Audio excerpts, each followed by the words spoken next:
তোমার বিপরীতে থাকা মানুষগুলো কখনোই চাইবে না যে তুমি ভালো থাকো, তুমি সুখে থাকো। মানুষ মানুষের সুখ সহ্য করতে পারে না।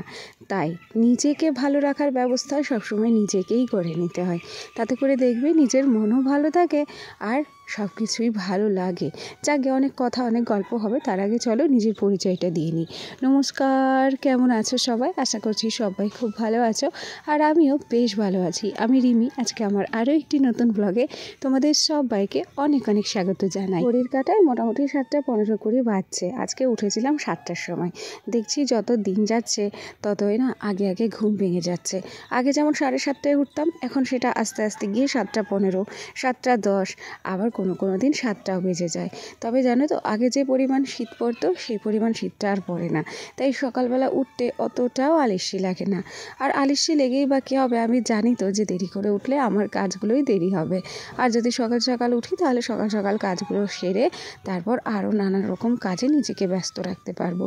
এখন জানো তো, এই সংসারে এসে কাজের মধ্যে থেকেই নিজেকে ব্যস্ত রাখার চেষ্টা করি। তাতে করে বাইরে গিয়ে কী বললো সেই সমস্ত জিনিসগুলো ভাবছি কানেই তুলবো না।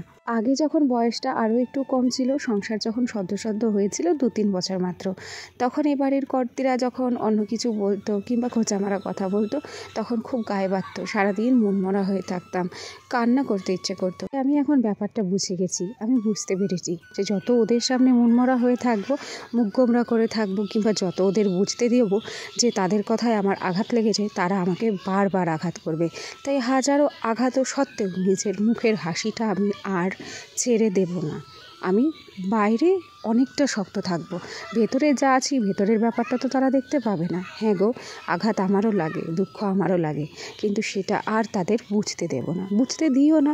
এখন তারা বেশি কথা বলে, আমি বেশি কথা শুনি, 2-1 কথার জবাব দিই, কিন্তু তাই বলে আমি যে মুখ গোমরা করে বসে থাকি তা কিন্তু নয়। পরক্ষণেই তাদেরকে দেখানোর চেষ্টা করি যে তোমরা যত যাই বলো, আমার স্বামীকে নিয়ে আমি অনেক ভালো আছি, অনেক সুখে আছি তোমাদের চেয়ে। এখানে তোমাদের সঙ্গে গল্প করতে করতে রান্নার ব্যবস্থা কিন্তু করেই রেখেছি। আজকে হচ্ছে মাছের ঝোল রান্না করব, তার সাথে মেথি শাক, মাছের মুড়ো দিয়ে একটু মেথি শাক রান্না করব, তার সাথে কুচি কুচি করে আলু কেটে রেখেছি সেগুলো দিয়ে। সোনার জন্য একটু দুধ কমপ্লেন গুলে নিচ্ছি। সোনাকে সকালবেলাতে তো দুধই দিই, তার বেশি কোনো কিছুই দেওয়া হয় না।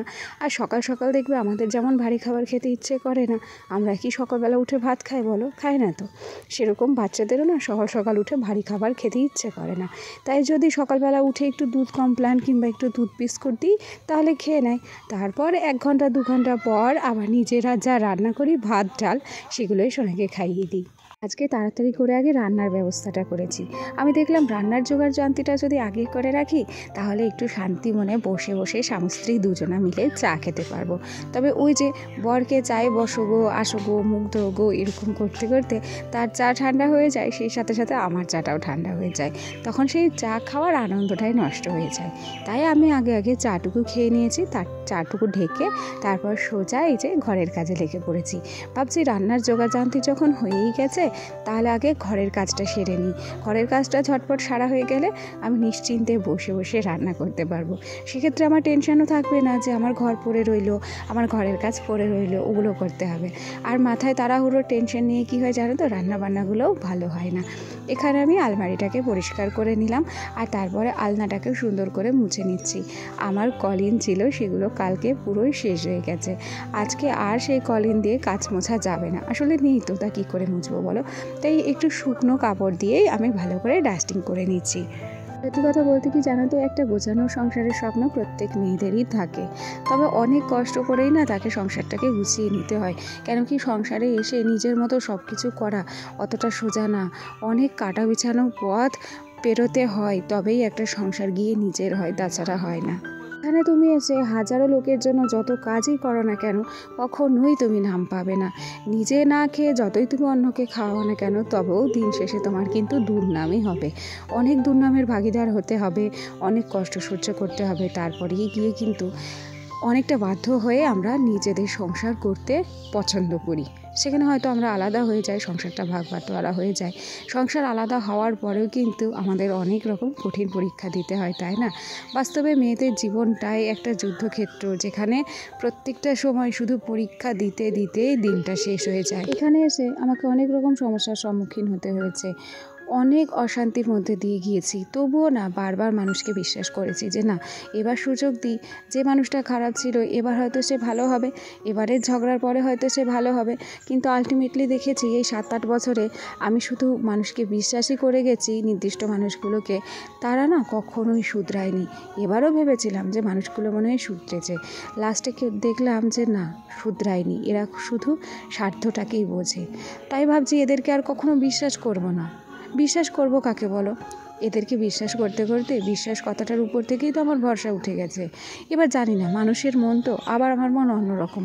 দেখা গেল আবার তারা ভালো কিছু বললো কিংবা একটু ভালো ব্যবহার করলো, আমি হয়তো তাদের ভালো ব্যবহারে আবার সব কিছু ভুলে গেলাম।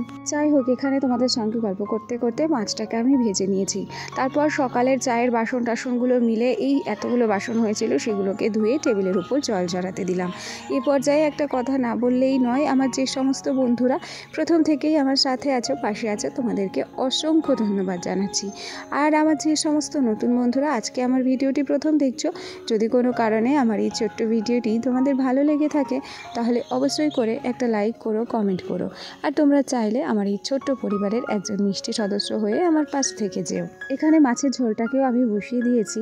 আমি জিরে ফোড়ন দিয়েছি, সেই সাথে টমেটো আর একটু ধনে গুঁড়ো, একটু হচ্ছে ঘরের মশলা গুঁড়ো, সেগুলো দিয়েই সুন্দর করে মাছের ঝোলটা করেছি। তার সাথে দিয়েছিলাম একটু কাশ্মীরি রেড চিলি পাউডার, তাতে করে আমার এই মাছের ঝোলের রঙটা দেখেছো কি সুন্দর হয়েছে।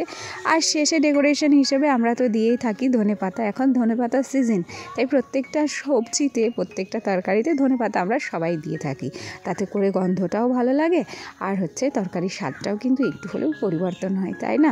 আমার মাছের ঝোলটা তোমাদের কেমন লাগলো কমেন্ট করে জানিও। দেখতে কেমন লাগলো, তোমাদের তো কোনোদিন খাওয়াতে পারলাম না, জানি না আমার কোন বন্ধুদের সঙ্গে আমার সামনাসামনি দেখা হবে কিংবা হবে না। শুধুমাত্র ক্যামেরার এপার থেকেই তোমাদের সঙ্গে আমার একটা যোগাযোগ রয়ে যাবে। যাকে গল্প করতে করতে আমি কিন্তু রান্নাঘরটা খুব সুন্দর করে গুছিয়ে নিচ্ছি। রান্না শেষে যদি রান্নাঘরটা একটু গুছিয়ে নিয়ে না রাখা যায় তাহলে কিন্তু অনেকটা ছিনঘিনে একটা ব্যাপার লাগে। চলো, আমি তো এই কুঁড়ে ঘরেই নিজের সংসার পেতেছি, তাই যেমন পরিস্থিতিতে থাকি না কেন সেই জায়গাটা সুন্দর করে পরিষ্কার করে রাখারই চেষ্টা করি। এখানে আমার বর তার ছেলেকে কিন্তু ভারী যত্নের সঙ্গে খাইয়ে দিচ্ছে। প্রথম ভাবতাম হয়তো পারবে না, তবে না গো, শুধু মায়েরাই যে ছেলে মেয়ের দায়িত্ব নেয় তা কিন্তু নয়, বাবারাও ছেলে মেয়ের দায়িত্ব খুব সুন্দর করে সামলাতে পারে।